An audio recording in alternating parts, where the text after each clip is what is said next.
오늘도 수요 예배에 참여하신 성도 여러분, 하나님의 은혜 속에서 늘 강건하시고 또 평안하시기를 기도하고 축복합니다. 이제 다 같이 찬송가 445장 태산을 넘어 흠곡에 가도 찬양 드리면서 수요 예배 시작하겠습니다.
예배를 위해서 제가 잠시 기도드리겠습니다. 살아계신 하나님 아버지, 아무리 생각해봐도 자격 없는 부족한 저희들에게 큰 사랑, 큰 은혜 베풀어 주셔서 감사합니다. 늘 부족한 삶이지만 용서하시고 은혜의 품에 품어주시고 때를 따라 돕는 은혜를 베풀어 주셔서 감사합니다. 이 시간도 그 은혜에 감사드리며 주님을 예배합니다. 신령과 진정으로 드리는 예배가 되게 해주시고 또 저희들의 예배를 받아 주시옵소서. 예수님의 이름으로 기도드립니다. 아멘. 오늘 함께 나눌 말씀은 미가서 6장 1절에서 8절입니다. 제가 봉독해 드리겠습니다. 미가서 6장 1절에서 8절에 기록된 하나님의 말씀입니다. 너희는 여호와의 말씀을 들을지어다. 너는 일어나서 산을 향하여 변론하여 작은 산들이 네 목소리를 듣게 하라 하셨나니 너희 산들과 땅의 견고한 지대들아 너희는 여호와의 변론을 들으라. 여호와께서 자기 백성과 변론하시며 이스라엘과 변론하실 것이라. 이러시기를 내 백성아 내가 무엇을 네게 행하였으며 무슨 일로 너를 괴롭게 하였느냐. 너는 내게 정언하라. 내가 너를 애굽 땅에서 인도해내어 종노릇 하는 집에서 속량하였고 모세와 아론과 미리암을 네 앞에 보냈느니라. 내 백성아 너는 모압 왕 발락이 꾀한 것과 보올의 아들 발람이 그에게 대답한 것을 기억하며 시딤에서부터 길갈까지의 일을 기억하라. 그리하면 나 여호와가 공의롭게 행한 일을 알리라 하실 것이니라. 내가 무엇을 가지고 여호와 앞에 나아가며 높으신 하나님께 경배할까? 내가 번제물로 1년 된 송아지를 가지고 그 앞에 나아갈까? 여호와께서 천천의 수양이나 만만의 강물 같은 기름을 기뻐하실까? 내 허물을 위하여 내 맏아들을 내 영혼의 죄로 말미암아 내 몸에 열매를 드릴까? 사람아, 주께서 선한 것이 무엇임을 네게 보이셨나니 여호와께서 네게 구하시는 것은 오직 정의를 행하며 인자를 사랑하며 겸손하게 네 하나님과 함께 행하는 것이 아니냐. 아멘. 사람이 살면서 남들이 자신의 진심을 몰라주거나 오해할 때 마음이 참 괴롭습니다. 그럴 때 사람들은 당사자에게 오해한 부분을 해명해서 오해를 풀거나 혹은 상황이 여의치 않으면 다른 사람에게 하소연을 하기도 합니다. 하나님은 그런 경우에 어떻게 하실까요? 죄송하게 여겨지면서도 흥미로운 것은 하나님께서도 종종 그렇게 하신다는 것입니다. 이사야서에 그런 부분이 가장 많이 나오고 예레미야서, 호세아서, 요나서 등에서도 찾아볼 수 있는데 오늘 말씀도 그런 말씀들처럼 이스라엘 백성들 때문에 상심한 그 당신의 마음을 호소하면서 그들에게 진정으로 기대하고 바라는 것이 무엇인지를 말씀하고 있는 내용입니다. 말씀은 크게 두 부분으로 나눌 수 있는데 먼저 전반부 1절부터 5절의 말씀을 살펴보겠습니다. 오늘 본문의 전반부 1절부터 5절까지의 말씀은 하나님의 마음을 잘 모르고 하나님으로부터 멀어지려는 이스라엘 백성들을 두고 하소연하는 내용을 기록하고 있습니다.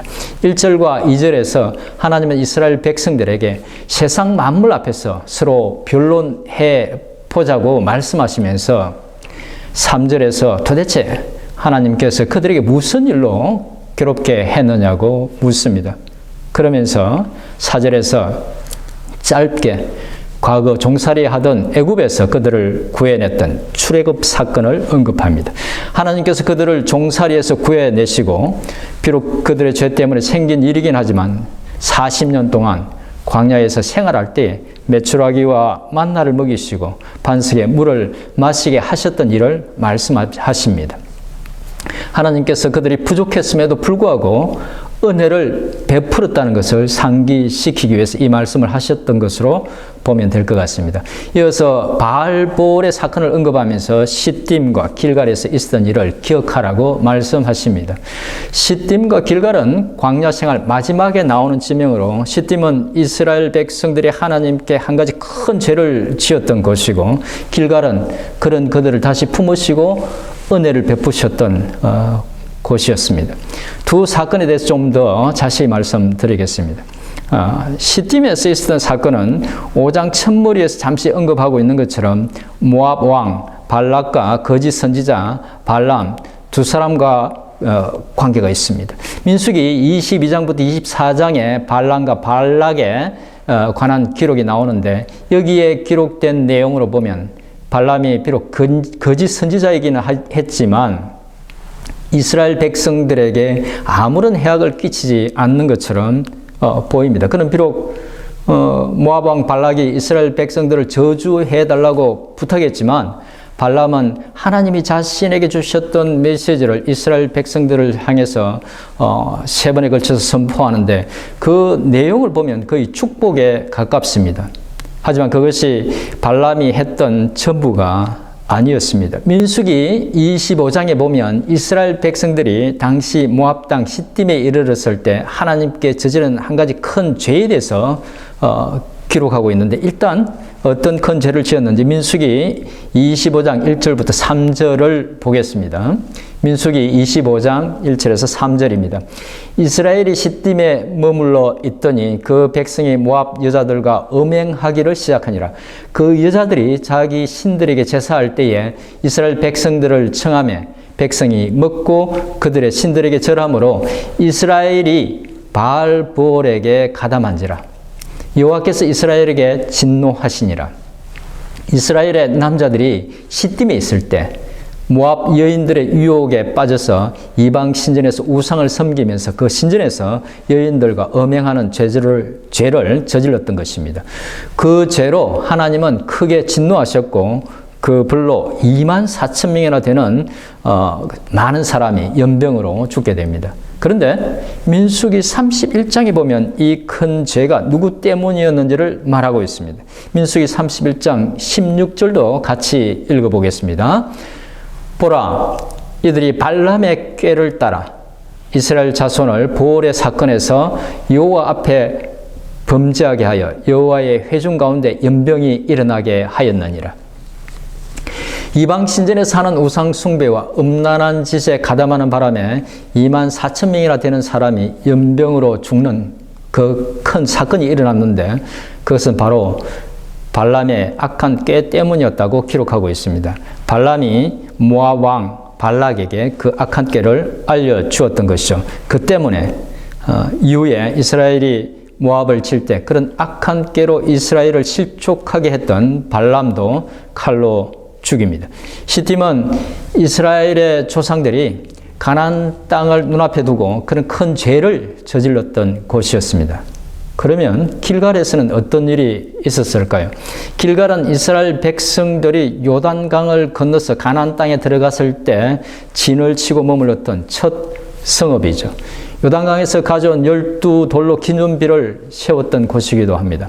하나님은 그곳에서 광야에서 태어나 할례를 받지 못한 이스라엘의 모든 남자들이 할례를 받도록 하시고 이스라엘이 애굽에서 받았던 수치를 모두 없앴다고 그때에 그곳에서 선포하십니다. 그래서 사람들은 그것을 굴러서 없애다라는 의미를 가지고 있는 단어 길갈이라고 부르게 되었습니다.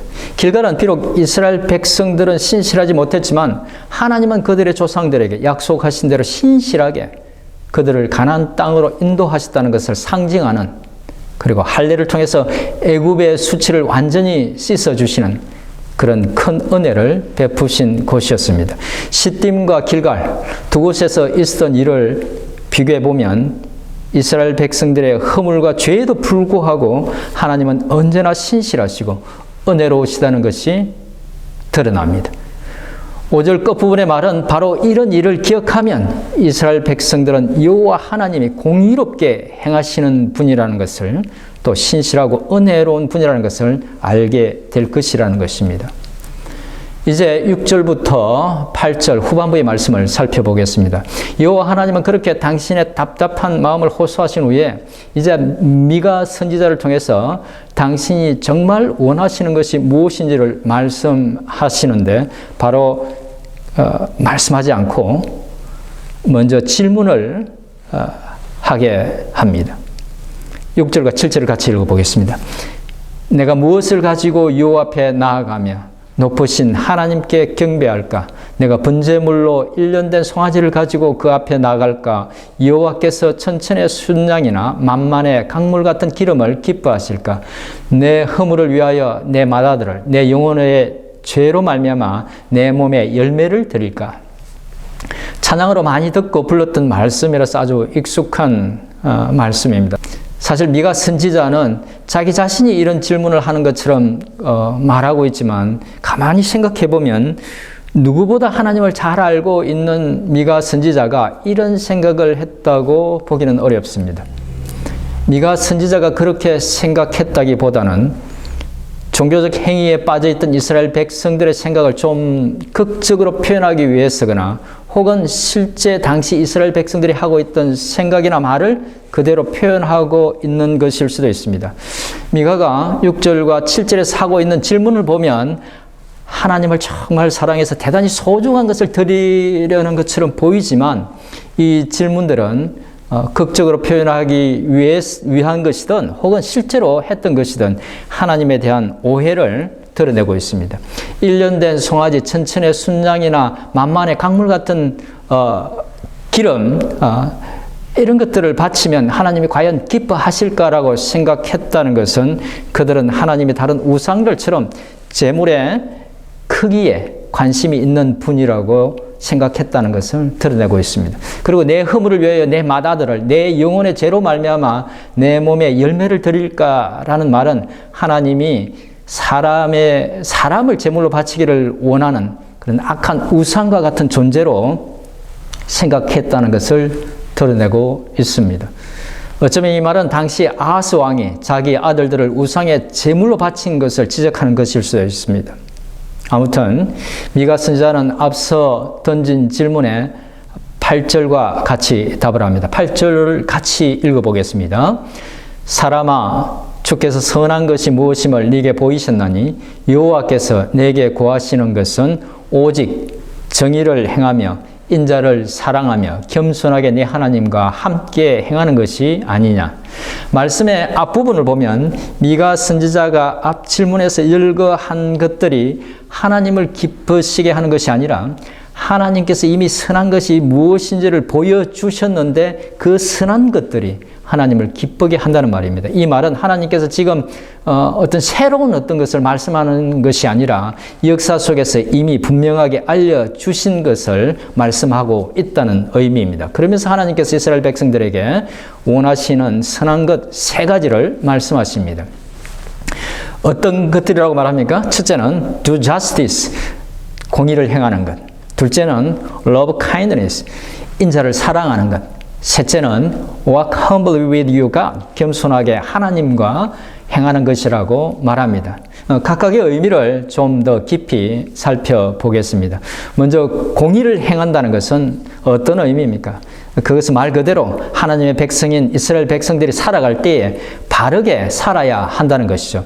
미가 선지자는 이스라엘 백성들이 공의를 버리고 저질렀던 여러 가지 죄악을 지적합니다. 2장 1, 2절에서는 다른 사람들의 것을 탈취하는 죄악에 대해서 지적합니다. 3장에서는 정치 지도자들과 종교 지도자들이 권력을 이용해서 백성들의 것을 탈취하고 뇌물을 받고 재판을 굽게 하는 죄를 지적합니다. 오늘 본문 다음에서는 속이는 에바와 저울추로 불의한 재물을 모으는 죄를 지적합니다. 공의를 행해야 한다는 것은 그런 악행들을 버리고 다른 사람들을 공의롭게 정의롭게 대해야 한다는 것입니다. 당신의 언약 백성들의 삶 속에 삶 전반에 삶의 모든 영역에 이런 공의가 있어야 한다는 것입니다. 둘째, 인자를 사랑해야 한다는 것입니다. 이 말은 사람을 사랑해야 한다는 말이 아니라 헤세드를 사랑해야 한다는 말입니다. 지난번에 잠시 말씀을 드렸지만 헤세드라는 말은 충성, 신실, 자비, 친절, 하나님의 어떤 변함없는 사랑 등으로 이렇게 번역되는 의미 폭이 상당히 넓은 단어입니다. 오늘 말씀에서는 자비로 번역하고 있는데 이렇게 좁은 의미로 이해하면 이 말씀의 의미는 다른 사람들에게 자비를 베풀고 친절해야 한다는 뜻입니다. 어렵고 힘든 삶을 살아가는 사회적 약자들에게 긍휼의 마음으로 대하고 또 그들을 돌봐야 한다는 것입니다. 그런데 좀 더 넓은 의미로 보면, 즉 하나님의 언약적 관계 속에서 보여주신 그 하나님의 어떤 신실함과 같은 그런 의미로 보면 헤세드를 사랑해야 한다는 것은 삶의 모든 영역에서 하나님이 보여주신 바로 그런 헤세드로 살아야 한다는 의미도 될 수 있습니다. 그러니까 하나님을 신실하게 잘 섬길 뿐만 아니라 사람과의 관계 속에서도 신실하게 행해야 한다는 의미도 될 수 있다는 것입니다. 세 번째는 겸손하게 하나님과 함께 행해야 한다는 것입니다.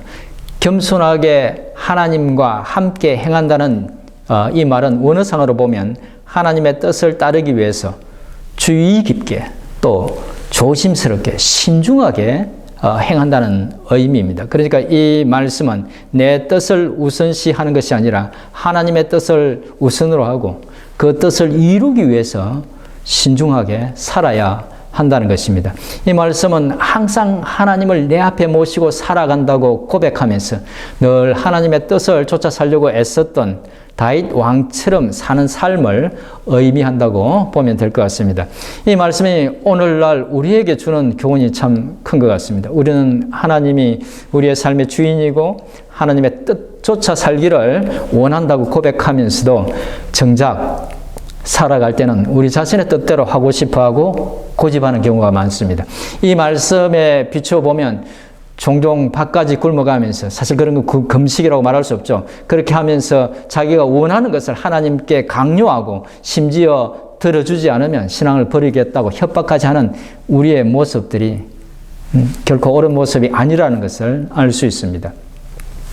또 일부 목회자들이 가르쳐주는 기도 응답의 방법들, 비밀들이 하나님의 뜻이 아니라 내 뜻을 고집하게 하는 것이라는 점에서, 그것을 관철시키려는 어떤 방법을 가르쳐주는 그런 것이라는 점에서 그렇게 신앙적으로 바른 것이 아니라는 것도 생각할 수 있을 것 같습니다. 사실 신앙생활을 하면서 가장 어려운 부분이 이 부분이기도 하지만, 우리는 하나님이 진정으로 기뻐하시는 것이 우리의 뜻을 고집하며 사는 것이 아니라 겸손히 당신 뜻을 쫓아 살아가는 것이라는 것을 늘 기억하고 우리의 뜻을 내려놓기 위해서 애써야 할 것입니다.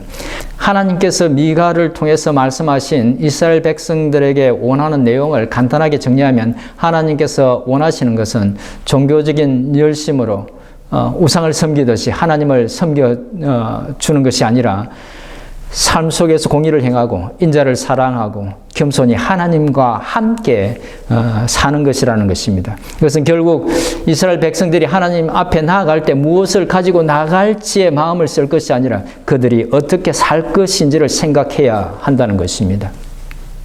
다른 한편으로 보면 하나님이 원하시는 것은 그들이 가지고 오는 재물이 아니라 바로 당신의 백성으로서 반듯하게 사는 이스라엘 백성들의 삶이라는 것이죠. 하나님 앞에 설 수 있는 가장 중요한 조건이 거룩한 삶이라는 것입니다. 이스라엘 백성들이 결정적으로 오해했던 부분이 바로 그 부분이었습니다. 그들은 삶은 대충 살면서 좋은 재물만 바치면 하나님이 기뻐하실 것이라고 생각했던 것이죠. 그들은 하나님을 우상처럼 섬기면 하나님이 기뻐하실 것이라고 생각했던 것입니다. 사실 오늘날 많은 신자들이 오해하는 부분도 크게 다르지 않다는 생각이 듭니다. 일반적인 삶에서 공의나 신실함이 부족해도, 신중하게 하나님의 뜻을 쫓지 않아도, 많은 헌금을 한다든지 교회 안에서 많은 일들을 열심히 감당하면 하나님이 우리가 믿음 있는 것으로 봐주실 것이라고, 기뻐하실 것이라고 생각합니다. 솔직히 일부 목회자들이 그런 것을 부추기기도 합니다. 그러다 보니 심지어 그런 것을 통해서 또 그런 것을 열심히 해서 자신의 신앙을 증명하려는 사람들도 나타납니다. 그러나 기억해야 할 것은, 하나님은 그런 재물이나 종교적 열심에 속지 않는다는 것입니다. 하나님이 원하시는 것은, 하나님이 기뻐하시는 것은 삶의 전 영역에서 공의를 행하고 인자를 사랑하고 겸손히 하나님과 동행하는 것이라는 것입니다. 신약 버전으로 말하면 우리 자신을 거룩한 산 제사로 드리는 것이죠. 하나님은 미가 선지자를 통해서 자신의 애타는 마음을 토로하면서 정말 당신이 원하시는 것이 무엇인지를 그렇게 정확하게 말씀하셨지만, 안타깝게도 이스라엘 백성들은 하나님의 뜻을 깨닫지 못했고 자기들이 원하는 대로 살다가 결국 하나님의 징벌을 받고 패망하고 말았습니다. 그러나 미가 선지자가 5장 2절에서 베들레헴에서 나실 거라고 예언했던 메시아 예수 그리스도는 그들과 완전히 달랐습니다. 그는 이 땅 가운데 오셔서 이스라엘 백성들이 헤아리지도 순종하지도 못했던 미가 선지자의 이 말씀을 당신의 삶 속에서 온전히 그대로 이루셨습니다. 예수님은 짧은 생애 동안 겸손히 하나님과 동행하면서 하나님의 뜻에 온전히 순종하며 사셨습니다. 그는 공의를 외면당한 가난하고 소외된 자들을 찾아가서 하나님의 자비와 긍휼을 보여주셨고, 그들에게 하나님 나라의 도래를 선포하시면서 산 소망을 주셨습니다. 그는 아버지의 뜻을 따라서 인생들이 벗을 수 없는 죄의 짐을 벗겨주기 위해서 기꺼이 십자가를 지셨습니다. 하나님 아버지의 마음을 헤아리고 당신이 기뻐하시는 삶을 살아내셨던 것입니다. 당신의 백성들이 살아야 할 가장 모범이 되는 삶을 사셨던 것이죠. 이제 말씀을 정리하겠습니다. 오늘 말씀은 미가 선지자를 통해서 여호와 하나님께서 당신의 마음을 잘 헤아리지 못하는 이스라엘 백성들 때문에 당신의 답답한 마음을 토로하시면서 그들에게 당신께서 정말 기뻐하시는 일이 무엇인지를 알려주시는 내용이었습니다. 그것은 종교적인 행위나 열심이 아니라 정의를 행하고 인자를 사랑하며 겸손히 하나님과 함께 행하는 것이라고 말씀하셨습니다. 비록 연약한 우리가 살아내기 힘든 그런 것들이긴 하지만 먼저 그 길을 가신 우리 주님을 바라보면서 또 그 길을 갈 수 있도록 도우시고 힘주시는 주님을 의지하면서 그 길을 묵묵히 걸어가는, 그래서 하나님을 기쁘게 해드리는 우리 모두가 될 수 있기를 주님의 이름으로 축원드립니다. 아멘. 기도하겠습니다. 은혜로우신 하나님 아버지, 오늘도 말씀을 통해서 교훈해 주심으로 저희들의 허물과 부족함을 깨닫게 해주셔서 감사합니다. 거룩하신 하나님을 오해하고 당신의 자녀로서 바르게 살지 못했던 것들, 다른 사람들에게 긍휼과 자비를 갖지 못했던 것들, 하나님의 뜻보다 저희 자신의 뜻을 고집했던 것들을 회개합니다. 말씀을 통해서 알려주신 대로 반듯하게 잘 살아서 하나님의 영광을 드러내는 저희들이 되기를 진심으로 소원합니다. 저희의 연약함을 아시는 주님, 거기를 잘 갈 수 있도록 도와주시옵소서. 주님, 지금 상황이 비록 여러 가지로 어려운 상황이긴 하지만 염려 근심으로 위축되지 않게 하시고 믿음으로 이 모든 상황을 넉넉히 이길 수 있도록 저희들에게 믿음을 다하여 주시옵소서. 오늘도 예배를 마치고 기도로 나아갈 때 저희 마음의 소원 들으시고 응답해 주옵소서. 예수님의 이름으로 기도드립니다. 아멘.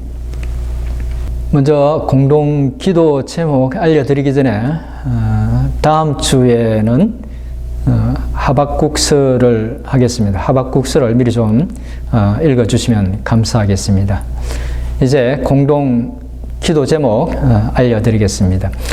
여러 가지로 지금 미국도 한국도 정치적으로 혼란스럽습니다. 한국과 또 미국의 정치적 안정을 위해서 함께 기도해 주시기 바랍니다. 이 코로나 사태가 또 빨리 끝나서 모든 생활이 정상적으로 될 수 있도록 기도해 주시기 바랍니다. 연약한 분들을 위해서 기도할 때에 김경아 집사님, 김성경 집사님, 김영자 권사님, 김진대 집사님, 유기봉 집사님, 신추월 권사님, 황정희 집사님의 건강을 위해서 기도해 주시고 또 연로하신 여러 NOK 회원들을 위해서도 기도해 주시기 바랍니다. 산모들을 위해서 기도하실 때 김원지 집사님, 박우진 사모님, 제갈금아 집사님의 건강과 순산을 위해서 기도해 주시기 바랍니다.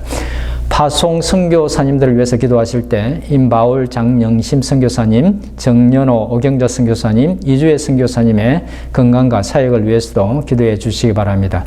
또 폐암으로 투병하고 있는 가형호 선교사님의 건강을 위해서 계속 기도해 주시기 바랍니다. 마지막으로 주일 예배와 수요 예배, 화요 성경 공부, 담임 목사님이 하시는 데일리 바이트, 여성부에서 주관하는 성경 쓰기와 감사 쓰기를 위해서 기도해 주시기 바랍니다. 이제 다 같이 기도하시겠습니다.